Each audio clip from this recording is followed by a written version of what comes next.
नै हाग्राखौ मा होनोमोनलाय हाग्राखौ नैखौ गोजोनबाय खासि हाग्रा होनोना जेथो फुजाफोराव खुलुमबाय लोगोफोर दैमागुरियाव फैलायबाय ओरैनो बेरायनो मा खालामनो उपाय गैया उनावनो ब्लग जासिगोन उपाय गैया गाइस माने जेराव थांनो हायाबो जाहैबाय आरो बिदिनो दामि केमेरा सेमेराबो गैया दैमायानो थिग नंला दे एकदम दैमायानो हान्थुसेल' इयावनो नै क्लासफोरा दुगैसिगोन नै इयाव दैयानो थिग ना मोन्दोंमोन नामा इयाव सोरबा ना सारदोंमोनथ' श्रीलंकाखौ बेलेग नुहुरोलै इ गामिखौ मोनसे जायगायाव बेरायनो थांनो नागिरदों र' गेट गिजा दा मोनासिबो जाबाय ओमफ्राय थांनो हागोन नालाबा उपाय गैया मा खालामनो टाइमावनो थोआसै माने एसे खामानि मावबायना न'आव ब्लग बानायनो दिनै टाइमखौनो मोनासै लिजेन भाइया दुगैखांबाथाय उनाव आरामसे थांसिगोन जों गेट गिजा बेरायनो थान्दा थान्दा हाब बार जानोसै अखाबो दोमैलुबाय दं एसे एनै इसको जल को भी कहते हैं क्या बोलता है ना ये ना मतलब बढ़ता ही जाता है ये रुकता नहीं मुझे पता नहीं है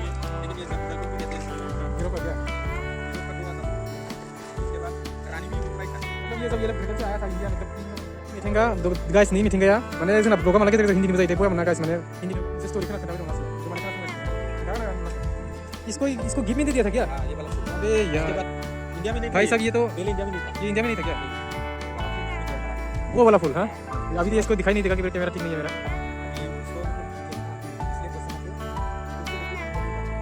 वो भाई साहब तो फिर ये यूरोप से इंडिया में आया था मतलब कहानी के हिसाब से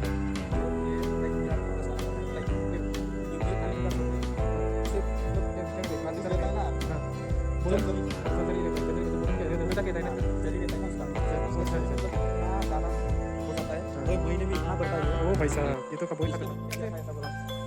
होगा जैसे बहुत सारे कहावत सुनते हैं तो गाइस मैंने लिजेंड भाई ये जो मीटिंगा दिखाई ना मीटिंगा ना वाला मीटिंगा ये मैंने मुझसे स्टोरी राजा इंग्लैंड नहीं रानी है हां वो रानी को दिया था राजा इसके बाद जब राजा ने रानी ने को सुना कि देर घूम गया पूरा इंडिया सामने आ गया ओ भाई साहब अब देखो ये इंडिया में कितना दिक्कत हो रहा है इसको ले आके वो अंखारां बेनसं ना बादे वो अंखारां बेनसं sana सिङाव प्लास्टार नों दंबावो आरो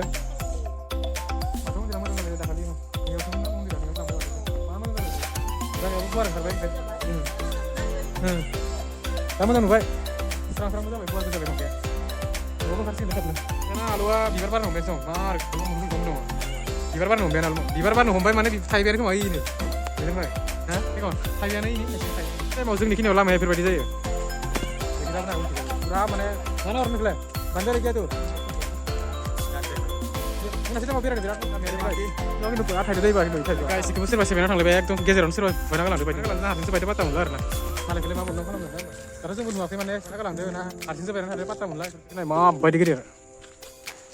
इमान गिदिर गय बारिया बाब लोगोफोर माने आं नै दा चेनेलाव माने आंनि मोनसे चेनेल दंमोन नै माने फार्स्ट बै दा सेकेन्ड चेनेल आंनि ब्लगनि माने आं मोनसे चेनेल दंमोन आंना बे माने चेनेला एसे प्रब्लेम जाबाय ओमफ्राय इयाव भिडिअ आपल'ड होथारला आं इयाव होथारला सबसे गैया फोथाराव पुरा रानस्रावजोब्बाय एकदम गंसे दै गैया नै अखायानो हाथाराखैना दाखालि बावै एसे अखा दैमाखौ ना एसे लासै केमेरा खालामनानै दिन्थिनि आं नोंसोरनो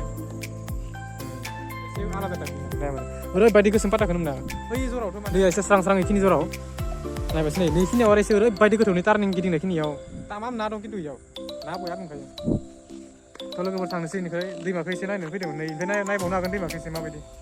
जोंना ओनसोलाव जिबायदि दै जादोंमोन नैफोर लोमजोबोमोन गाइस मिथिगोना नैफोर आं देखायनाय माखाय गासैखौबो लोमजोबखायोमोन ओरैबायदि नैयाथ' नैयालागै लामाया बारखायोमोन ना दैया आरो दङ नै दैमाया इखिनिया जायाखै दे नैखिनिया सब दैया सायाव साखिसा फैजोबदों ओरैबायदि दै देरदोंमोन थांनाय बोसोराव नैबार बोसोराव बारा दै एबार बोसोरावल' माने दैया एबार बोसोराव दैया एसे माने दैया गैखाया गाइस नायदों एकदम खस्थ' लामा थांगासिनो दं सिदा थांग्रायानो मानास हाग्रा जोंना माने एसे हाग्राजों जायोना एकदम मानास हाग्रा मोनखागोन दे खोमसि खोमलावथार नै एकदम मोदाय बेराय खामा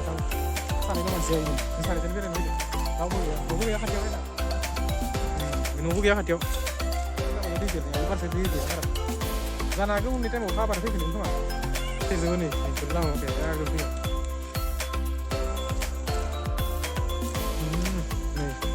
नैखौ जेनलामखौ दांग्रोमसो थाबायना थांनांगौ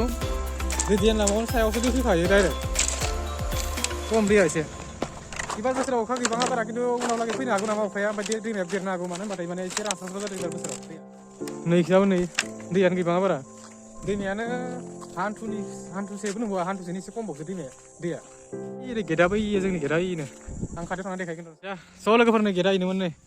बैयाव देखायनो नागिरनाया इनो गेटआ दैमाखौ नायनो हागोन एबार नोंसोर मोजाङैनो ओइ नै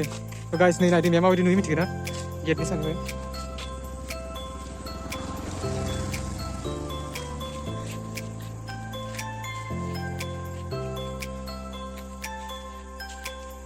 नैखिजाबो नायनो हागोन माबायदि नुयो नाय ओरैबायदि डेन्जारलै भाइ इयाव हरनि टाइमाव फैनोनो हाया एक्जाम माने मोदायनि नङा माने मोदायजों खुनु खोथा गैया बा मानसिजों खुनु खोथा गैया माने थासारियानो ओरैबायदि माने बयबो समथिखानाय आरो गिखांनाय फैयो बे आवजार बिबारा नैबो मानि नागिरा नै थासारियानो माने ओरैबायदि माने गिखांनायसो मोनखायो थारमाने बेखौबो सेन्टार नायबाय फांसे फार बुंफिनो एसे नावनो खोमा ना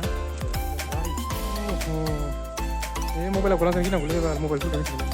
मबाइलखौनो गलांजानो गिदों आं माने खाथि खाथि लांनानै लांनो हाबावाखैसो सायाव थांनानै खनसे सायाव थांनानै मा जादों मोनदों नोङो आं खमफिखादों मबाइल सायाव गाखोनानै बेखौ गाखोलांथारदों ओइयालागै फैबावदों नै दा जों गेटनि टिल खाथियाव फैबाय दंफांखौ नाय जाम बिफां इयो दा जामनि फिथाइ थायथ'वाखै जामनि फिथाइ थायबाथाय इयाव ओरैबायदि जायो फिथाइया फ्राव फ्राव जाखाजोबखायो दाथ' गैथ'आनो लांदांनि फोथारफोराव माने मानसिफोरा मोसौ दल होलाबायो माने जोंनि ओनसोलनि मोनसे गेट इयो लोगोफोर जायफोरा खाथिनि मानसिफोर बिसोरथ' नुबाथाय सिनायखायोना बेखौ गाइस एसे नावनायखौ एसे नायनि र' सोर थांनो हागोन ना डाइरेक्ट थांखानोसै थांनानै डाइरेक्ट मोनाखै नाखो नों नायनि एसे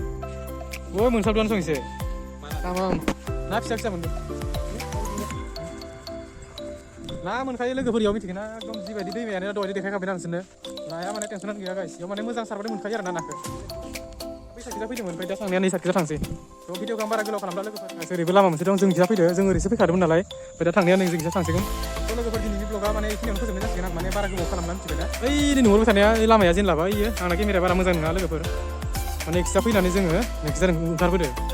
नेक्स्ट थांसै आरो नेक्स्ट थांनोसै जोङो ओमफ्रायथ' गाइस माने भिडिअखौ बारा गोबाव खालामना लागिरदों होनबा थ' माने नेक्स्ट ब्लगाव आं मोजां एक्सप्लर खालामना देखायबावगोन आं भिडिअ गाइस अनानै चेनेलखौ साबस्क्राइब खालामनानै ओमफ्राय आंनि ब्लगखौ सापर्ट खालामदो ओमफ्राय आं माने मोजां ब्लग देखायबावगोन आं नोंसोरनो दिनैनि थाखाय भिडिअ बेखिनिसै बाय